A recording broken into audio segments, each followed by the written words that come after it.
नमस्कार विद्यार्थी मित्रांनो, या पूर्वीच्या तासिकेमध्ये आपण उपयुक्तता विश्लेषण या प्रकरणामध्ये उपयुक्ततेची वैशिष्ट्ये, त्याच्यानंतर उपयुक्ततेचे प्रकार, त्याच्यानंतर उपयुक्ततेच्या दोन संकल्पनेमध्ये सीमांत उपयुक्तता आणि एकूण उपयुक्तता आणि त्या दोन्ही संकल्पनेमधला परस्पर संबंध इथपर्यंतचा अभ्यास आपण या पूर्वीच्या तासिकेमध्ये पाहिलेला आहे।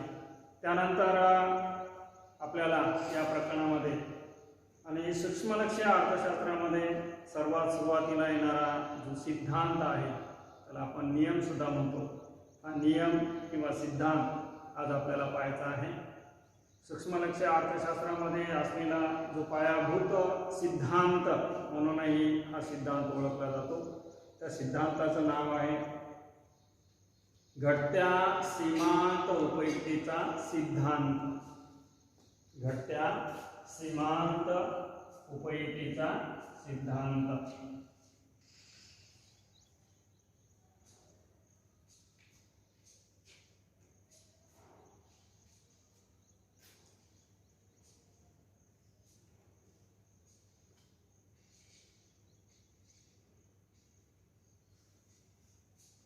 घटत्या सीमांत उपयुक्ततेचा सिद्धांत हा जो सिद्धांत आहे, हा सिद्धांत दुसऱ्या दोन तीन नावाने ओळखला जातो।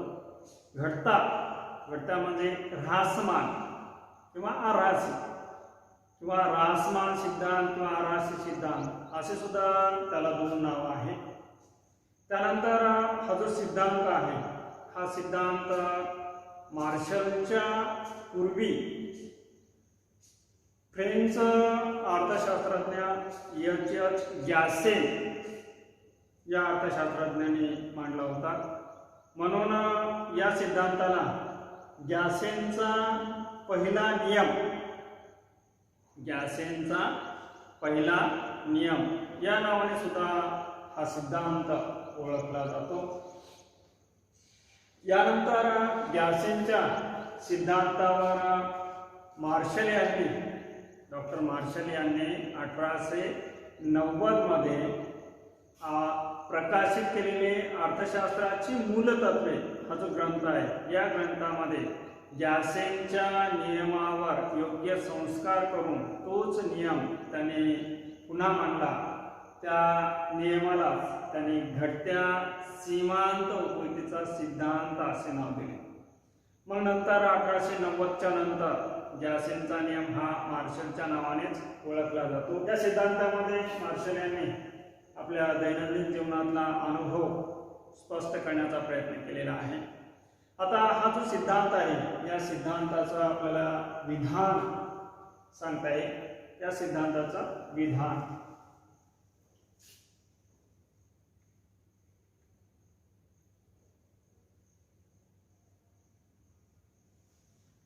सिद्धांताचे विधान म्हणजेच सिद्धांत आहे। आता हा सिद्धांत मार्शलने मांडलेला आपल्याला सिद्धांत पाहायचा आहे। तर डॉक्टर अल्फ्रेड मार्शल यांच्या मते इतर परिस्थिती कायम असतात। 1890 मध्ये मांडलेला सिद्धांत आपल्याला जसाला तसा आता अनुभवायचा असेल तर काही गोष्टी कायम आहेत किंवा स्थिर आहेत असं गृहीत धरावं लागतं। म्हणून सिद्धांताची सुरुवातीतून केलेली आहे की इतर परिस्थिती कायम असताना किंवा स्थिर असताना व्यक्तीजवळ असलेल्या एखाद्या वस्तूच्या साठ्यात वाढ होत गेल्यास त्या वाढीपासून मिळणारे जास्तीचे समाधान हे त्या वाढीबरोबर कमी होत जाते, असा मार्शलने हा सिद्धांत मांडलेला आहे। तो सिद्धांत आपल्याला आपल्या शब्दातही सांगता येतो की इतर परिस्थिती कायम असताना एखाद्या वस्तूच्या साठ्यात वाढ होत गेल्यास त्या वाढीबरोबर किंवा साठ्याच्या वाढीबरोबर प्रत्येक नगापासून मिळणारे समाधान किंवा उपयुक्तताही घटत जाते। किंवा दुसरे एक अर्थशास्त्रज्ञ आहे चॅपमन। या चॅपमनने सुद्धा हा सिद्धांत सांगण्याचा प्रयत्न केलेला आहे। तोही आपण सिद्धांत आता चॅपमनच्या मते एखादी वस्तू जसजसे अधिक मिळत जाते तसतसे त्या वस्तूमध्ये आणखी वाढ व्हावी ही आपली इच्छा कमी कमी होत जाते. म्हणजे एखाद्या वस्तूमध्ये जशी वाढ होत जाते तसे त्या वस्तू अधिक मिळण्याची इच्छा कमी कमी होत जाते असं चॅपमनचं म्हणणं आहे. असा अनेक अर्थशास्त्रज्ञांनी हा सिद्धांत आपापल्या परीने मांडलेला आहे. तर मार्शलने हा सिद्धांत आपल्या नित्याच्या अनुभव स्पष्ट करण्यासाठी त्यांनी मांडलेला आहे. तर नित्याच्या अनुभवामध्ये आपण आपले सुद्धा अनुभव सांगतो की आपल्याला समजा एखादा नवीन मार्केटला आलेला ड्रेस खूप आवडत असेल, आपल्या मित्राने किंवा मैत्रिणीने घातलेला असेल, तो ड्रेस आपल्याला घ्यायची आतुर इच्छा असते. तो कुणीतरी आपल्याला वडिलांनी आणून दिला, तो घालण्यामध्ये आपला खूप, ज्यावेळेस आपण पहिल्या वेळेस घालतो त्यावेळेस आपल्याला त्यापासून खूप समाधान मिळतं किंवा सगळ्यात जास्त उपयुक्ता मिळते. पण तुम्ही नंतर मामाच्या गावाला गेले, मामांनी तसा तुम्हाला ड्रेस घेतला. जेव्हा वडिलांनी ड्रेस नवीन प्रकारचा ड्रेस घेतल्यानंतर आणि तो घातल्यानंतर आपल्याला जो समाधान मिळालं किंवा उपयुक्ता मिळाली, ती उपयुक्ता तसाच पुन्हा नवीन ड्रेस घेतल्यानंतर मिळत नाही. पुन्हा आईनं सुद्धा तसा ड्रेस घेऊन दिला तर त्या ड्रेसच्या मध्ये असलेलं जे समाधान आहे ते समाधान कमी कमी सिद्धांतामध्ये सांगण्याचा प्रयत्न केलेला आहे. आता हा जो सिद्धांत आहे या सिद्धांताची सुरुवातच इतर परिस्थिती कायम असताना या वाक्यापासून सुरुवात झालेली आहे. म्हणून हा सिद्धांत अनुभवण्यासाठी आपण काही गोष्टी किंवा काही घटक हे स्थिर आहेत किंवा कायम आहेत असे आपण गृहीत धरतो. म्हणून ह्या सिद्धांताचा अनुभव घेण्यासाठी आपल्याला काही गृहीतके पाहावी लागतात, काही गृहीतके पाहावी लागते. ते गृहीतके अस्तित्वात असेल तरच तुम्हाला ह्या सिद्धांताचा अनुभव घेता येईल, अन्यथा तुम्हाला हा सिद्धांत अनुभवता येणार नाही. म्हणून पुढचा मुद्दा आपल्याला पाहायचा आहे की घटत्या सीमांत उपयुक्तेच्या सिद्धांताची गृहीतके. घटत्या सीमांत उपयुक्तेच्या सिद्धांताची गृहीतके.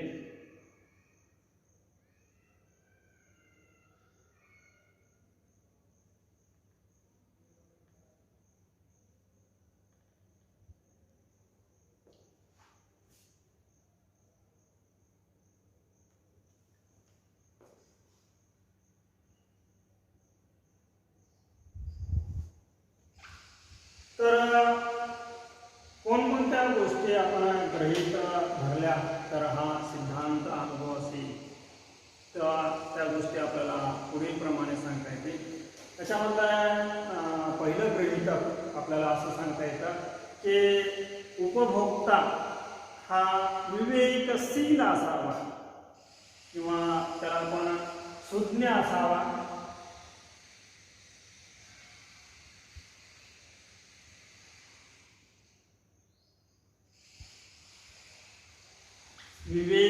विवेकशीलता किंवा सुज्ञता हे गृहीतक आपल्याला सुरुवातीचं सांगता येतं की आपल्याला सिद्धांताचा अनुभव घ्यायचा असेल तर आपण ज्या उपभोक्त्यावर हा सिद्धांत अनुभवतो तो उपभोक्ता हा सुज्ञ किंवा विवेकशील असायला पाहिजे किंवा त्याची वर्तणूक ही सर्वसामान्य असायला पाहिजे की त्यानं जो काही समाधान मिळवत आहे ते समाधान त्याला जास्तीत जास्त मिळवण्याचा प्रयत्न करता आला पाहिजे असा उपभोक्ता आपल्याला या सिद्धांतामध्ये आहे किंवा उपभोक्ता असा आहे असं आपल्याला गृहीत धरावं लागतं.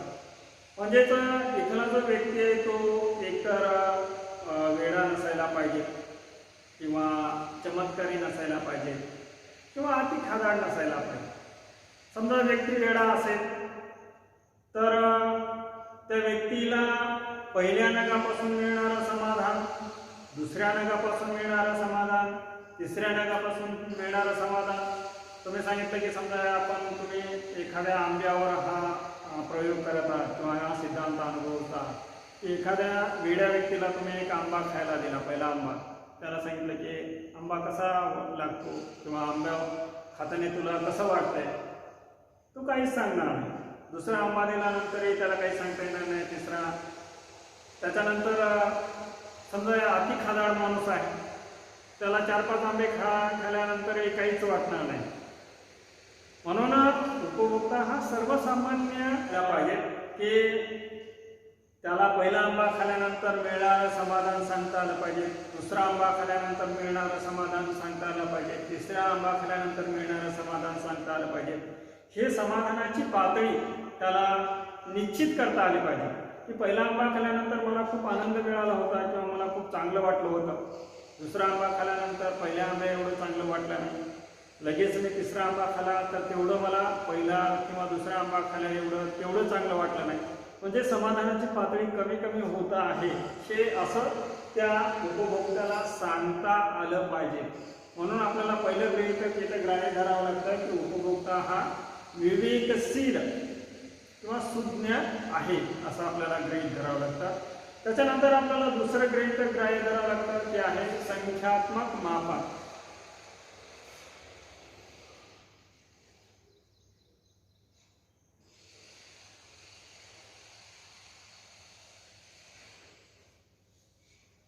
संख्यात्मक मापन. तर आपल्याला हा सिद्धांत अनुभवायचा असेल तर आपल्याला उपयुक्तेचं संख्यात्मक मापन करता येते असे गृहीत धरावं लागतं. आता असं गृहीत धरावं लागतं कारण की त्यामुळं आपल्याला पहिल्या नगापासून मिळणारं समाधान आणि दुसऱ्या नगापासून मिळणारं समाधान या दोन्ही नगाची तुलना करता येते. आपण पाठीमागच्या उपयुक्तेच्या संकल्पनेमध्ये सीमांत उपयुक्तेची जी संकल्पना होती त्या संकल्पनेमध्ये आपण असं पाहिलं की आपल्याला पहिल्या नगाचं सेवन केलं तेव्हा 10 एवढी सीमांत उपयुक्ता मिळाली. त्याच्यानंतर दुसऱ्या नगाचं सेवन केलं तेव्हा आपल्याला 8 एवढी सीमांत उपयुक्ता मिळाली. तिसऱ्या नगाचं सेवन केलं तेव्हा आपल्याला 6 एवढी सीमांत उपयुक्ता मिळाली. म्हणजे इथं आपण जोपर्यंत अंकामध्ये ह्या मानणार नाही तोपर्यंत आपल्याला मिळणारीची उपयुक्ता आहे हे घटत आहे का वाढत आहे हे सांगता येणार नाही. तोपर्यंत आपण त्याचा अंकात मोजमाप करणार नाही तोपर्यंत आपल्याला सीमांत उपयुक्ता घटते का वाढते हे सांगता येणार नाही. म्हणून सीमांत उपयुक्ता हे स्पष्ट करण्यासाठी किंवा या दोन्हीमधली तुलना सांगण्यासाठी आपल्याला उपयोगितेचे ऊहात्मक मापन करता येते.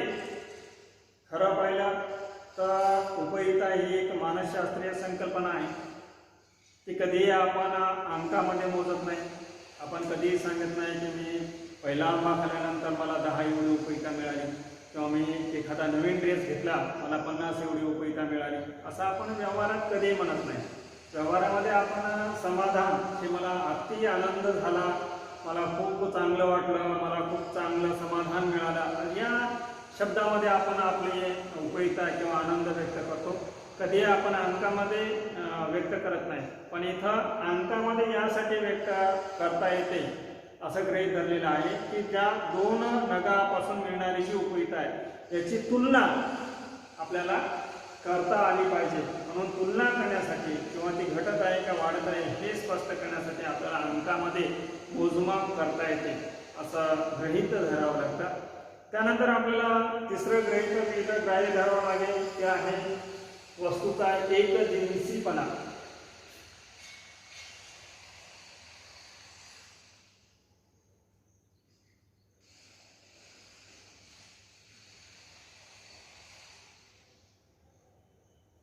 वस्तूचा एकजिन्सीपणा.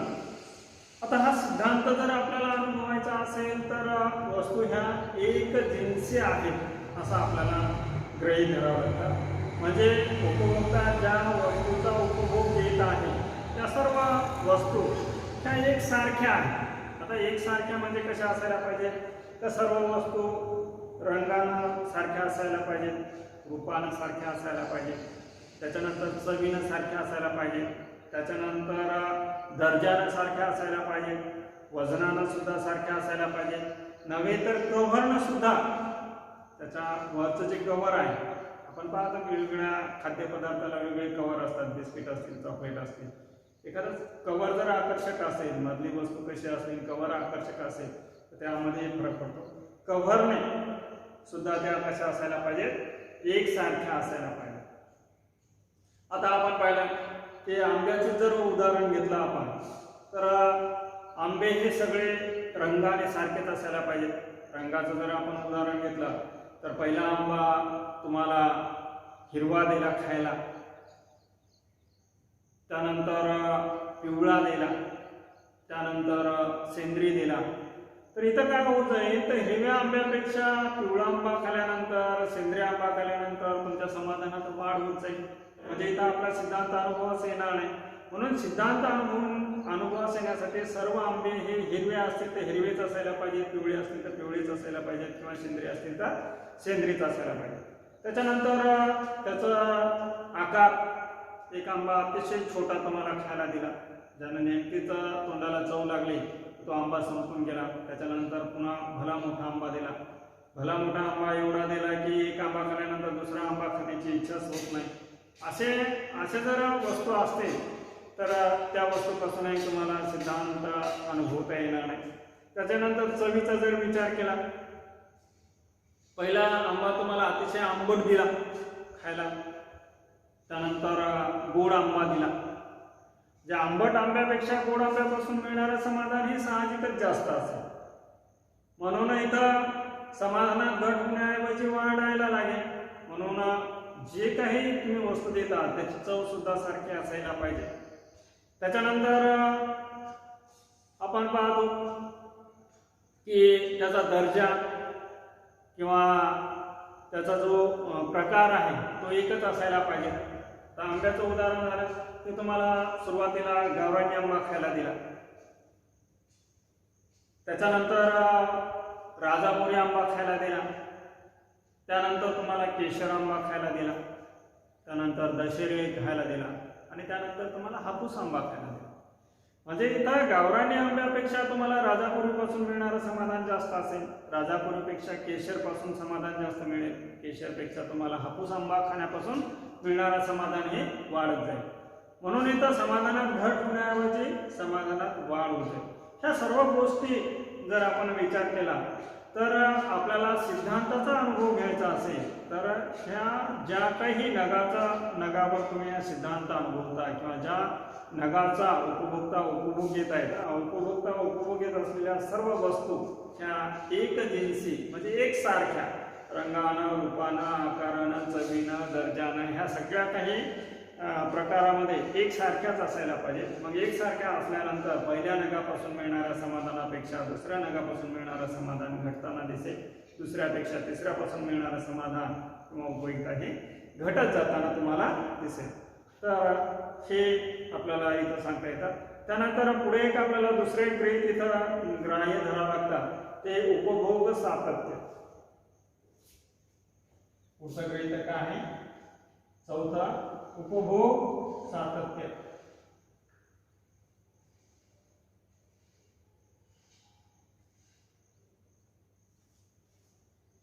म्हणजे उपभोग सातत्य हे सिद्धांताचा अनुभव घ्यायचा असेल तर ज्या वस्तूचा तुम्ही उपभोग घेत आहात त्या वस्तूचा उपभोग हा सतत म्हणजे एका पाठोपाठ एक असा घेतला तरच तुम्हाला त्या सिद्धांताचा अनुभव येईल, अन्यथा त्या सिद्धांताचा अनुभव येणार. समजा तुम्हाला आंबे जर खात असाल तर पहिला आंबा खाल्यानंतर लगेच दुसरा आंबा खा, दुसरा आंबा खाल्यानंतर लगेच तिसरा आंबा खा, तिसरा आंबा खाल्यानंतर लगेच चौथा आंबा खा, किंवा दुसरी कुठलीही एखादी वस्तू खात असाल किंवा दुसऱ्या कुठल्याही वस्तूचा जर तुम्ही उपभोग घेत असाल तर त्या उपभोगामध्ये सातत्य असायला पाहिजे.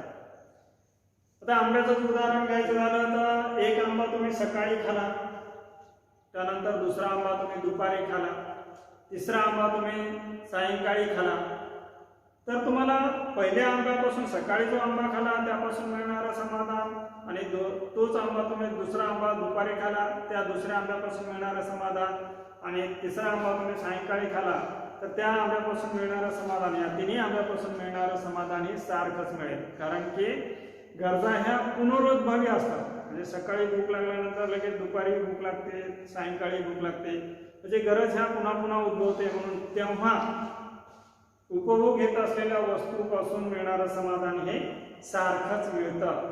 म्हणून इथे उपभोग घेत असलेल्या वस्तूमध्ये सातत्य असायला पाहिजे, तरच आपला सिद्धांत अनुभवास येतो, अन्यथा आपला सिद्धांत अनुभवास येणार नाही.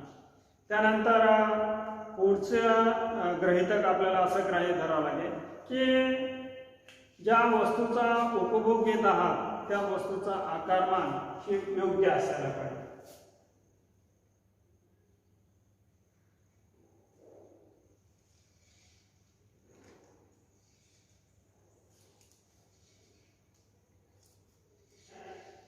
योग्य आकारमान. जर आपल्याला सिद्धांताचा अनुभव घ्यायचा असेल तर उपभोग घेत असलेल्या वस्तूचं आकारमान हे योग्य असायला पाहिजे, म्हणजे किंवा सर्वसामान्य आकारमान असायला पाहिजे. ते आकारमान अति मोठ्या आकाराची वस्तू चालणार नाही किंवा अति छोट्या आकाराची वस्तू चालणार नाही, म्हणजे सर्वसामान्य आकाराची वस्तू असेल तरच आपल्याला सिद्धांताचा अनुभव येईल. समजा उदाहरण सांगायचं झालं तर पोळी आहे. आता पोळीचे वेगवेगळे प्रकार असतात, पण सर्वसामान्य जे आपण घरी पोळी खातो त्या प्रकारच्या पोळ्या असतील तर आपल्याला सिद्धांताचा अनुभव घेता येईल. तर एक खूप भूक लागलेला माणूस आहे, त्याला आपण पहिली पोळी दिल्यानंतर त्या पहिल्या पोळीपासून त्याला मिळणारं समाधान, त्याची थोडीशी भूक शमायचा प्रयत्न होईल म्हणून त्याला पहिल्या पोळीपासून जास्त समाधान मिळेल. त्यानंतर दुसरी पोळी खाल्यानंतर मिळणारं समाधान, तिसरी पोळी खाल्यानंतर मिळणारं समाधान, ते समाधान असं घटत जाताना दिसेल. पण तुम्ही एखाद्या कार्यक्रमात केलेली पोळी, आचार्याने केलेली पोळी जर त्याला दिली तर तो एक पोळी पूर्ण करू शकणार नाही किंवा खाऊ शकणार नाही. त्याला मग पुढच्या नंतरच्या दुसऱ्या आणि तिसऱ्या पोळीपासून मिळणाऱ्या समाधानाचा काही आपल्याला अर्थच काढता येणार नाही किंवा दुसऱ्या आणि तिसऱ्या पोळीपासून मिळणारं समाधान घेताच येणार नाही. किंवा अतिशय आपण देवासाठी एक नैवेद्यासाठी एक पोळी केली जाते अतिशय छोटी, तशा जर पोळ्या जर तुम्ही दिल्या तर त्या पोळीपासूनही आपल्याला त्या उपभोक्त्याला 4-5 पोळ्या खाल्यानंतरही काही होणार नाही. म्हणून अशाही पोळ्या आपल्याला चालणार नाही किंवा समाजातल्याही पोळ्या आपल्याला चालणार नाही. तर सर्वसामान्य घरी ज्या पोळ्या केल्या जातात त्या पोळ्यावरच आपल्याला हा सिद्धांत अनुभवता येतो. किंवा खूप तहान लागलेला व्यक्ती आहे, खूप तहान लागलेल्या व्यक्तीला जर तुम्ही चमच्यानं पाणी देता, पहिल्या चमच्यापासून मिळणारं समाधान दुसऱ्या चमच्या, म्हणजे इथं चमच्यानं जर खूप तहान लागलेला माणूस चमच्यानं जर पाणी पित असेल तर पहिल्या चमच्यापेक्षा दुसऱ्या चमच्यापासून मिळणारं समाधान त्याला जास्त मिळेल, तिसऱ्या चमच्यापासून मिळणारं समाधान हे वाढत जाईल. म्हणून इथं पाणी पिण्यासाठी ग्लासच वापरायचा, अतिशय चमचा किंवा तुम्ही जग वापरू शकत नाही. समजा जगानं जर पाणी पिलं तर तो दुसऱ्या जगाने तिसऱ्या जगा पिऊ शकणार नाही, म्हणजे दुसऱ्या जगापासून मिळणारं समाधान आणि तिसऱ्या जग पिल्यानंतर मिळणारं समाधान हे तुम्हाला घेताच येणार नाही. म्हणून कुठलाही वस्तूचा जर उपभोग घेत असेल आणि त्यावर जर तुम्हाला हा सिद्धांत अनुभवायचा असेल तर त्या वस्तू ह्या सर्वसामान्य असायला पाहिजे. अति मोठ्या किंवा अति छोट्या वस्तूवर तुम्हाला हा सिद्धांत अनुभवता येणार नाही. म्हणून हे गृहीतक आपल्याला ग्राह्य धरावं लागतं की योग्य आकारमान असायला पाहिजे. त्यानंतर पुढचं गृहीतक आपल्याला ग्राह्य धरावं लागतं ते आहे स्थिरता. पुढचं गृहीतक ग्राह्य धरावं लागतं ते आहे स्थिरता.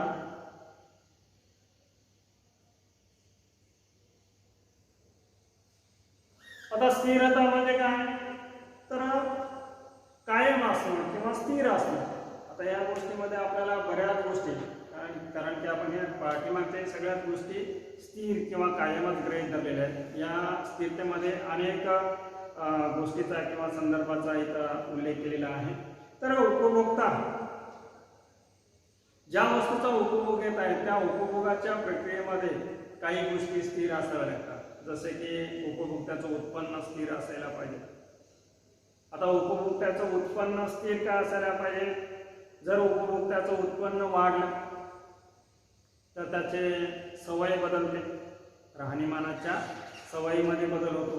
आता राहणीमानाच्या सवयीमध्ये बदल झाला तर पूर्वी ज्या वस्तूपासून त्याला जास्त समाधान मिळत होतं त्या वस्तूपासून आता त्याला जास्त समाधान मिळणार नाही. म्हणजे उत्पन्न वाढल्यामुळे त्याला अतिशय महागड्या वस्तूपासून मिळणारं समाधान हे जास्त मिळेल. पूर्वीच्या काळी उत्पन्न कमी असल्यामुळे त्याला स्वस्तातल्या वस्तूपासून सुद्धा जास्त समाधान मिळायचं. ते समाधान आता त्याला त्या वस्तूपासून मिळणार नाही. म्हणून या सिद्धांताचा अनुभव घेण्यासाठी त्याचं उत्पन्न स्थिर असायला पाहिजे. त्याच्यानंतर त्याची आवड निवड, चव, पसंती ह्या गोष्टी सुद्धा स्थिर असायला पाहिजे. पसंतीमध्ये किंवा आवड निवडीमध्ये बदल झाला तर म्हणजे पूर्वीच्या काळी एखादी वस्तू त्याला आवडत नव्हती आणि त्याचा उपभोग घेतल्यानंतर ती जर आवडायला लागली तर त्याच्या समाधानामध्ये सतत वाढ होत जाईल, घट होण्याच्या ऐवजी वाढ होत जाईल. म्हणून इथं सुद्धा आपल्याला हा सिद्धांत अनुभवता येणार नाही. म्हणून सिद्धांत अनुभवण्यासाठी त्याची आवड निवड, पसंती आणि चव ही म्हणजे पूर्वीसारखी स्थिरच असायला पाहिजे. त्याच्यानंतर आपण पाहतो की सवयी सुद्धा स्थिर असायला पाहिजे. आता एखाद्या माणसाला एखाद्या वस्तूची सवय जर लागली तर त्या सवयीच्या वस्तूपासून मिळणारं समाधान हे वाढताना दिसतं. आपण पाहतो की दारू पिणारे जे व्यक्ती आहेत तर दारू पिणाऱ्या व्यक्तीला अधिकाधिक दारू पिली तर त्यापासून मिळणारं समाधान हे वाढताना दिसतं. म्हणून सवय ही स्थिर असायला पाहिजे. त्यानंतर पैशाची सीमांत उपयोगिता सुद्धा स्थिर असायला पाहिजे. म्हणजे त्याच्याकडे असलेले जे शेवटच्या रुपयापासून त्याला मिळणारे जे समाधान आहे हे स्थिरच असायला पाहिजे, त्यामध्ये वाढ होता कामा नये. म्हणून ह्या गोष्टी जर स्थिर असतील तरच आपल्याला हा सिद्धांत अनुभवास येईल, अन्यथा हा सिद्धांत अनुभवास येणार नाही. त्यानंतर आपल्याला पुढचं एक गृहीतक ग्राह्य धरावं लागेल, ते आहे विभाज्यता. पुढचं गृहीतक आहे विभाज्यता.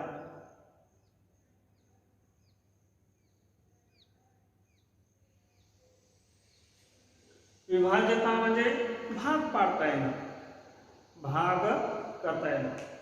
म्हणजे या मोठ्या आकाराच्या वस्तूपासून आपल्याला हा सिद्धांत अनुभवायचा असेल तर ती वस्तू विभाज्य असली तरच आपल्याला हा सिद्धांत अनुभवास येतो. अविभाज्य वस्तूच्या बाबतीत आपल्याला हा सिद्धांत अनुभवता येत नाही. समजा आपल्याला उदाहरण घेता येईल की टरबूज आहे. भलं मोठं 10 किलोचं एक टरबूज आहे. मग या टरबुजापासून मिळणारं समाधान, दुसऱ्या टरबुजापासून मिळणारं समाधान, तिसऱ्या टरबुजापासून मिळणारं समाधान हे तुम्हाला घेता येणार. समजा तुम्ही पहिलंच टरबूज खाऊ शकत नाही तर दुसऱ्या टरबुजाचा संबंधच येणार नाही. म्हणजे दुसऱ्यापासून मिळणारी उपयोगिता तुम्हाला मोजता येणार नाही, तिसऱ्यापासून तुम्हाला मिळणारी उपयोगिता मोजता येणार नाही. पण जर तुम्ही टरबुजाच्या फोडी केल्या म्हणजे त्याचं विभाजन केलं आणि छोट्या छोट्या फोडी केल्यानंतर मग तुम्हाला त्याच्यावर हा सिद्धांत अनुभवता येईल की मग टरबुजाची पहिली फोड खाल्यानंतर मिळणारं उपयोगिता किंवा समाधान, टरबुजाची दुसरी फोड खाल्यानंतर मिळणारं समाधान किंवा उपयोगिता हे तुम्हाला मोजता येईल. आणि इथून मग तुम्हाला पहिल्यापेक्षा दुसऱ्यापासून मिळणारं समाधान कमी, दुसऱ्या आणि तिसऱ्यापासून मिळणारं समाधान त्यापेक्षा कमी, हे अशा प्रकारचा आपल्याला हा सिद्धांत इथं अनुभवता येतो. पण ज्या अविभाज्य वस्तू आहेत जसं की टीव्ही आहे किंवा घर आहे मोजता येणार, किंवा टीव्हीचे तुकडे केले तुम्ही, टीव्हीच्या एका तुकड्यापासून मिळणारं समाधान दुसऱ्या तुकड्यापासून, टीव्हीचे तुकडे केले तर टीव्ही चालूच राहणार नाही किंवा त्याचा उपभोगच घेता येणार नाही किंवा त्याच्यावर कुठलेही चित्र दिसणार नाही. म्हणून त्याच्यापासून मिळणाऱ्या समाधानाचा संबंधच येणार नाही.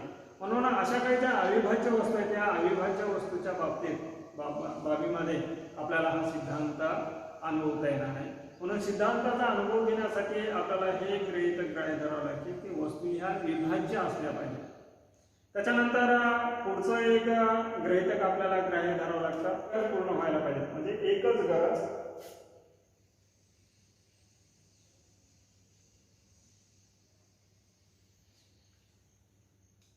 तर सिद्धांताचा अनुभव घेण्यासाठी वस्तू ह्या पूर्णपणे एकच गरज भागवणाऱ्या असायला पाहिजे. म्हणजे वस्तू हे एकाच गरजेसाठी वापरता येणाऱ्या असायला पाहिजे. अनेक गरजेसाठी जर त्या वस्तूचा वापर केला तर आपल्याला हा सिद्धांत अनुभवता येणार नाही. समजा आंबा आहे, आंब्याचंही आपल्याला उदाहरण सांगता येतं की आंबा तुम्ही जर खाण्यासाठी वापरला तर तुम्ही जर पहिला आंबा चोखून खाला तर दुसराही आंबा चोखूनच खायला पाहिजे, तिसराही आंबा चोखूनच खायला पाहिजे, चौथाही आंबा चोखूनच खायला पाहिजे. यापेक्षा जर तुम्ही काय केलं की पहिला आंबा चोखून खाला, दुसरा आंब्याचा तुम्ही रस करून खाला, तिसऱ्या आंब्याचा तुम्ही आम्रखंड केला, तर या चोखून खाल्यापेक्षा रस करून खाल्लेल्या आंब्यातून मिळणाऱ्या समाधानात बदल होईल. रस करून खाल्लेल्या आंब्यापेक्षा आम्रखंड करून खाल्लेल्या आंब्यापासून मिळणाऱ्या समाधानामध्ये घट होईल. किंवा विजेचं आपल्याला उदाहरण सांगता येतं. वीज सुद्धा आपल्याला विविध गरजा ह्या भागवत असतात किंवा पूर्ण करणाऱ्या असतात. एकच वीज आपण जर लाईट प्रकाशासाठी वापरली किंवा समजा आपण पंख्यासाठी वापरलेली वीज, कूलरसाठी वापरलेली वीज आणि AC साठी वापरलेली वीज, म्हणजे वीज एकच आहे पण अनेक गरजा भागवते. पंख्याचा गरम हवा आहे त्यापासून मिळणाऱ्या समाधानापेक्षा जर तुम्ही तीच वीज कूलरसाठी वापरली तर थंड हवा लागेल. पंख्यापेक्षा हवेपेक्षा कूलरच्या हवेपासून मिळणारं समाधान जास्त असेल. पुन्हा याहीपेक्षा जर तुम्ही तीच वीज AC साठी वापरली तर त्याही AC पासून मिळणारं समाधान ही कूलरपासून मिळणाऱ्या समाधानापेक्षा जास्त असेल. म्हणजे समाधानामध्ये इथं वाढ होऊ शकते. म्हणून कुठल्याही वस्तूवर जर आपल्याला सिद्धांत अनुभवायचा असेल तर त्या वस्तूचा एकच गरज पूर्ण करण्यासाठी वापर किंवा उपयोग केला जातो असं आपल्याला गृहीत धरावं लागेल. तर अशा प्रकारचे अनेक ग्राह्य धरल्यानंतरच किंवा ही परिस्थिती कायम असेल किंवा ही परिस्थिती अस्तित्वात असेल तरच आपल्याला हा सिद्धांत अनुभवास येतो, अन्यथा हा सिद्धांत अनुभवास येणार. त्यानंतर आपल्याला हा सिद्धांत एका कोष्टक आणि आकृतीच्या सहाय्याने स्पष्ट करता येतो. कोष्टकामध्ये आपल्याला 2 स्तंभ आणि 8 पंक्ती आहेत.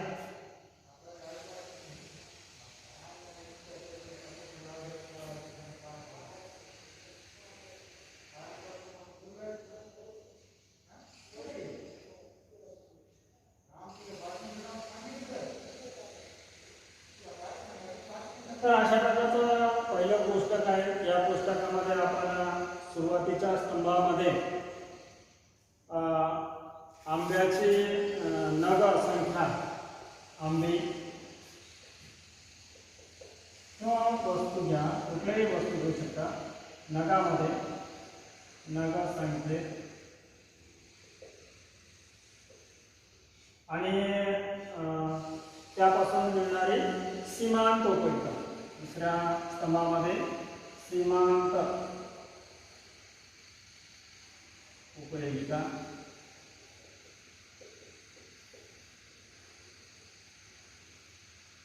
तर इथं आपण आंबे जर घेतले तर हा पहिला आंबा आहे, दुसरा आंबा, तिसरा आंबा, चौथा आंबा, पाचवा आंबा, सहावा आंबा आणि सातवा आंबा. आंब्यापेक्षा तुम्ही कुठलीही वस्तू किंवा कुठलाही पदार्थ किंवा कुठलाही घेऊ शकता. तर याचा उपभोग घेतल्यानंतर उपभोक्त्याला 10 एवढी सीमांत उपयोगिता मिळते.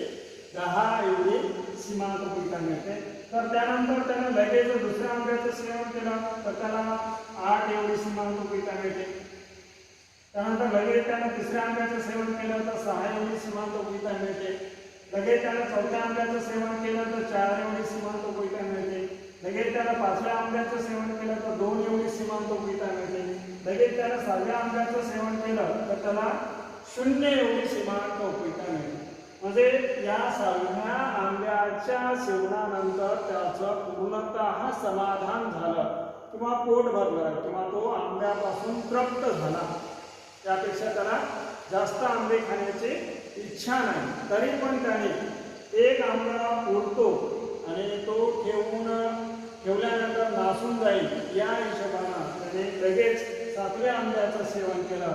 पण 7व्या आंब्याचं सेवनानंतर मात्र त्याला काय झाले की मिळणारी जी सीमांत उपयोगिता ही ऋण 2 एवढे मिळाले. म्हणजे इथं सीमांत उपयोगितेमध्ये घट ही अतिघट झाली. म्हणजे इथं त्याला समाधान मिळण्याच्या ऐवजी असमाधान मिळालं.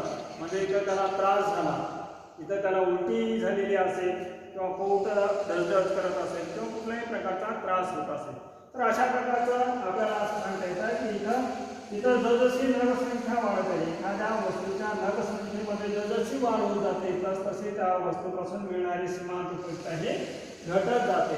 हे आपल्याला या पुस्तकाच्या सहाय्याने सिद्धांत स्पष्ट करता येतो.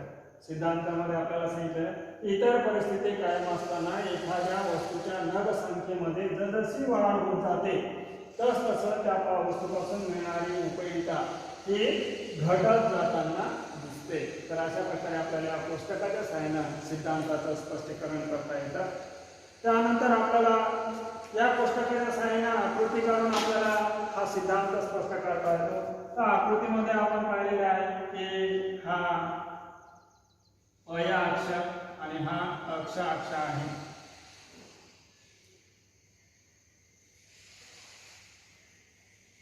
अक्ष अक्षावर आपण वस्तूचे नग आणि अय अक्षावर आपण वस्तूची सीमा 2 3 4 5 6 आणि हे 7वां हे आंबे असे 7 आंबे आहेत.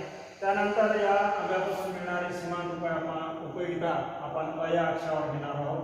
अय अक्षावर आपण इथं पाहिला तर या वस्तूपासून मिळणारी सीमांत उपयुक्तता ही समा अंकामध्ये आहे, म्हणून आपल्याला अंक सुद्धा कसे घेता येतात. हा 0 आहे, त्याच्यानंतर 2 अक्ष अक्षाच्या खाली हा ऋण 2. अशा प्रकारचे आपण अय अक्ष आणि अक्ष अक्ष घेतलं. त्यानंतर आपल्याला इथं पहिल्या आंब्याच्या सेवनानंतर उपभोक्त्याला मिळणारी सीमांत उपयुक्तता ही 10 होती, म्हणून हा आपल्याला हा बिंदू इथं येईल.